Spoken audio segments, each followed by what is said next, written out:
This session is focusing on innate immune modulation, but I want to start by being a bit controversial and just pointing out that this whole division into innate and adaptive immunity is becoming more and more flawed because there's a real sort of identity crisis emerging with a lot of the immune cells that are traditionally classified into either innate or adaptive.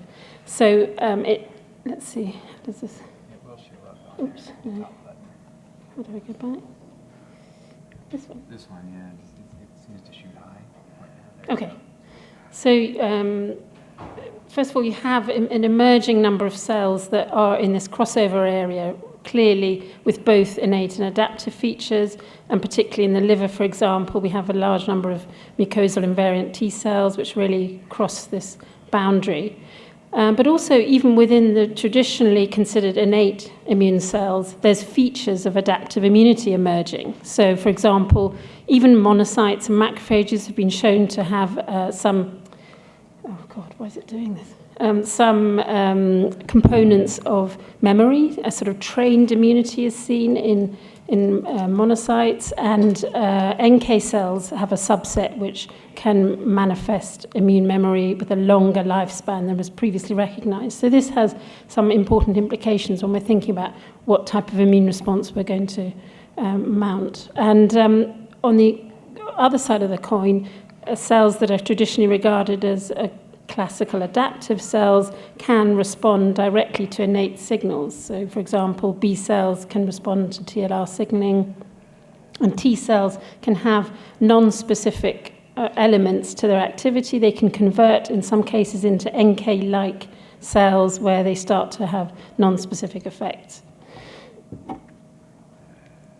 Oh, God, I'm really not managing this very well. Okay, so nevertheless, let's try and sort of think about innate modulation and what aspects we can divide this into. And this can be very broadly divided into mechanisms that directly target hepatocyte cell intrinsic immunity. We can think about just supplementing innate mediators, and of course, interferon alpha was a classical example of this.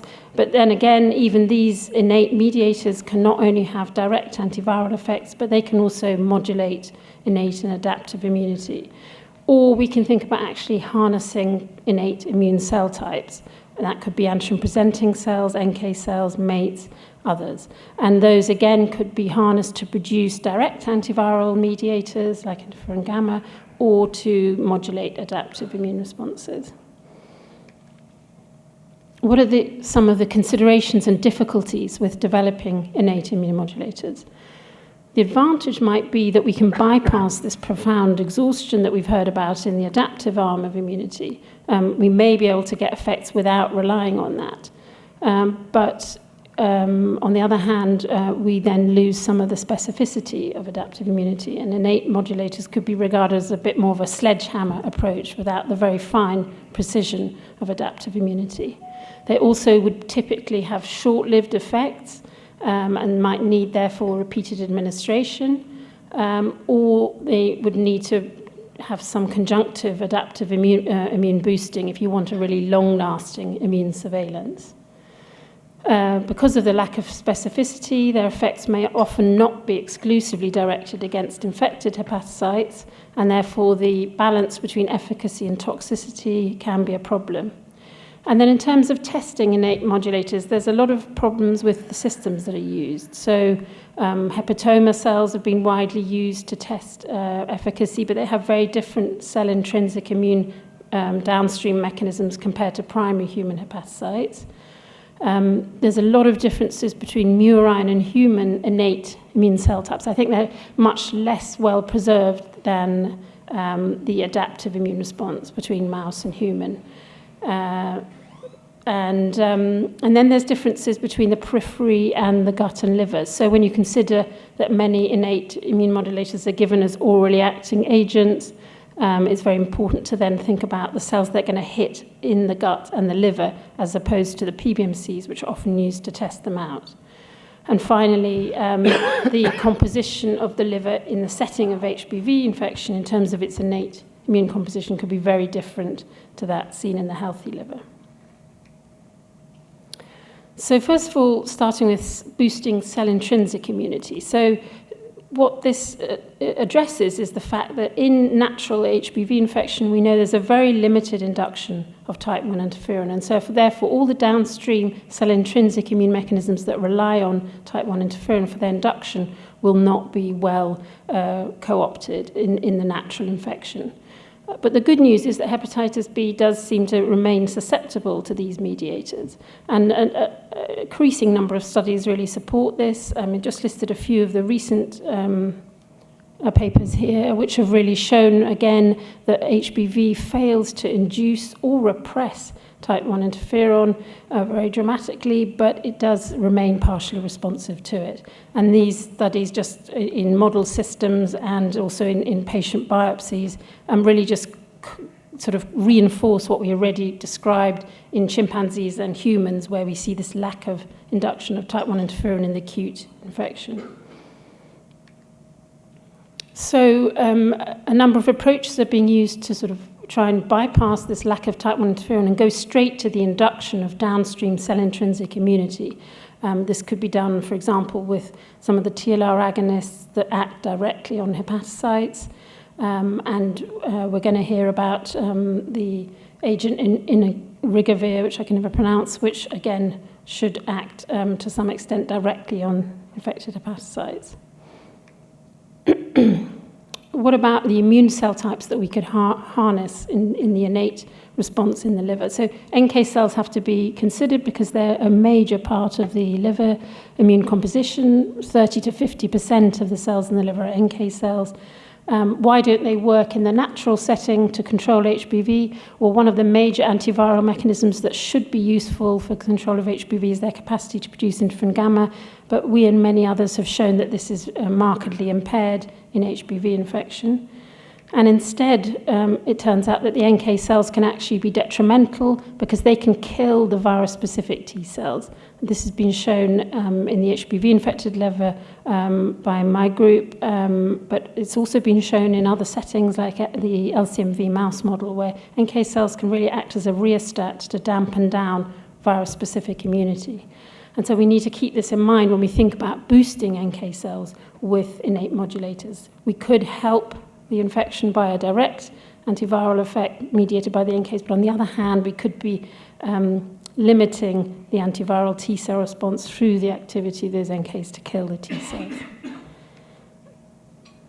So I mentioned earlier the mucosal invariant T cells, which are probably the sort of human equivalent of the iNKT cells that are studied a lot in mouse models. So these cells also can respond to innate stimuli by the vast production of interferon gamma, and we need more sort of information about how well preserved they are in the HBV-infected liver and whether their functionality is maintained and can respond to, for example, TLR agonists. We described another cell type that's expanded in the HBV-infected liver, which is the myeloid-derived suppressor cell. Now, this is a cell which has potent immunoregulatory capacity. One way that it can do this is by producing an enzyme arginase. Arginase can break down the amino acid arginine and so starve the T cells of this important amino acid, because it turns out that arginine is really required for the proliferative expansion of T cells, for their survival and metabolism and antiviral function.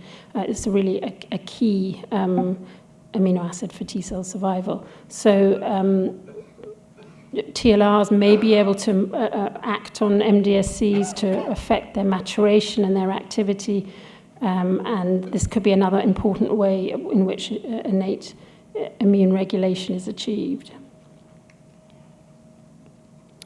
I just want to very briefly mention B cells slightly straying away from the innate immune system, but as I said, B cells can have TLRs on their surface and can certainly respond to TLR agonists. And so when we're thinking about the activity of TLR agonists, we do need to consider what effect they can have on the S-antigen-specific B cells. And recent studies from my group and Antonio Bertletti's have shown that S-antigen B cells do persist in the setting of chronic HBV, and you heard about this from Andre earlier. So that means that we've got the potential to harness those B cells and expand them with the right manipulation, and maybe TLR agonists are one way of being able to do that. So what are we going to hear about today in terms of innate immunomodulators that are actually coming through to the clinic? So I'm just going to briefly mention, because I'm sure you're going to hear about the details from the coming up speakers. We're going to hear about the RIG-I agonist in irigavir, which acts in two ways, both as an immune modulator by inducing endogenous host interferons through the activation of RIG-I and NOD2, but also by its ability to counteract the interaction of the HBV polymerase with the pregenomic RNA. And hopefully we're going to hear more about the phase 2 ACHIEVE trial looking at that compared to placebo. Then we're going to hear about some oral selective TLR agonists, which, as I pointed out earlier, will predominantly act on gut immune cell types, like the PDCs and other immune cells sequestered in the gut, will induce them to produce soluble mediators like cytokines, which will be carried in the portal vein through into the liver, and then will predominantly act locally in the liver, with only a tiny amount of spillover into the systemic circulation. And this is why I was pointing out it's so important to look at the immune composition in the liver and also maybe in the gut to see how these immune cells will be affected by TLR agonists. So what do we know about these so far? A lot of work, as you know, has been done on the TLR7 agonist, GS9620, which did show promising efficacy in chimpanzees and woodchucks. It was able to induce type 1 interferon potently, induce some intrahepatic T and B cell aggregates, and even in patients it could boost the peripheral HBV-specific T cells and NK cells, but disappointingly didn't lead to any S antigen reduction in the clinical trial. However, a better understanding of its mechanisms of action and therefore a sort of rational combination with other drugs such as antigen reduction still are interesting strategies, and you're going to hear about that with the Roche TLR7 agonist. So a little bit more about how TLR7 agonists could work.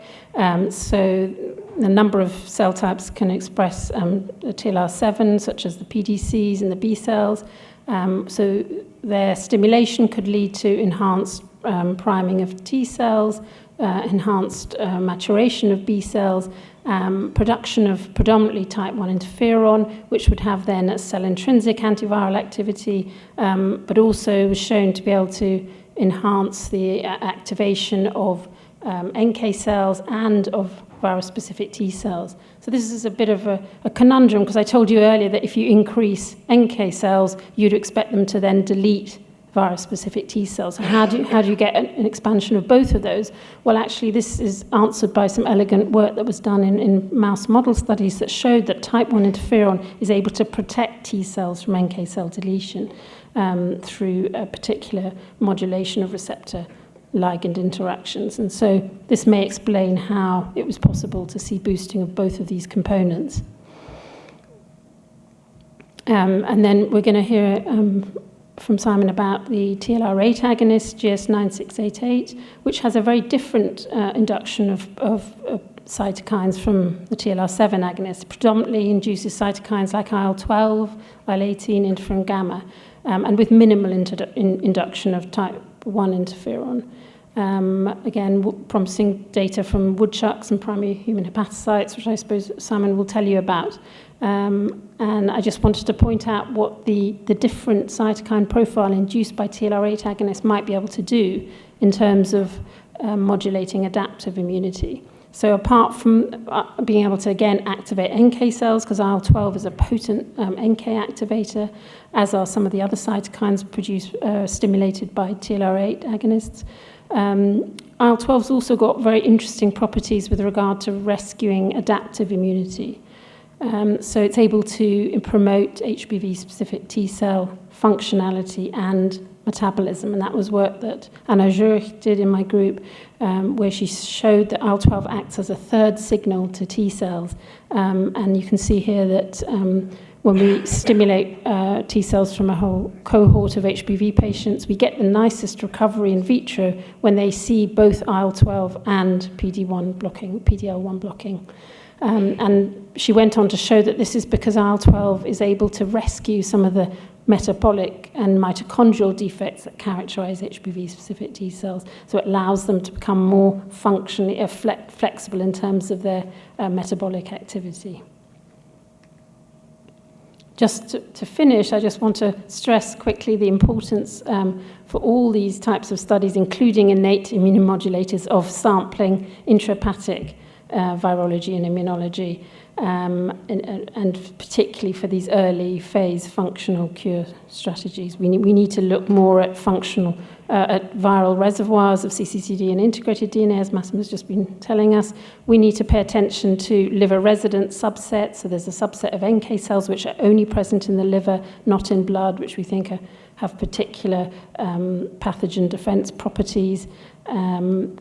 Many of the other cells that I've mentioned, like mates, gamma deltas, myeloid-derived suppressor cells, are predominantly compartmentalized in the liver. And there's HBV-specific T cells, which I'm not meant to be talking about, but anyway, just quickly to mention, and liver-resident T cells also mostly compartmentalized in the liver. And so because liver biopsies are going out of vogue and not being done very much, we went back to the idea of fine needle aspirations, which were pioneered by Harry Janssen's group more than 10 years ago now. And we did a comparison. This is really led by Uppy Gill at Patrick Kennedy's group, with Laura from my group, doing side-by-side biopsies and FNAs in a large group of patients, and showing that we could really get very comparable sampling of intrahepatic immunity with the FNA as with the biopsy. You actually can get enough cells for 3 flow cytometric panels. You can look at live hepatocytes much better than actually you can from biopsies, because you don't have to do all that tissue maceration. You manage to sample the tissue resident fractions of T and NK cells, and supposedly these are well tolerated by patients for repeated sampling. Okay, so now we're going to move on to the individual talks, and we're going to hear about examples of these different ways of targeting innate immunomodulation. Thank you.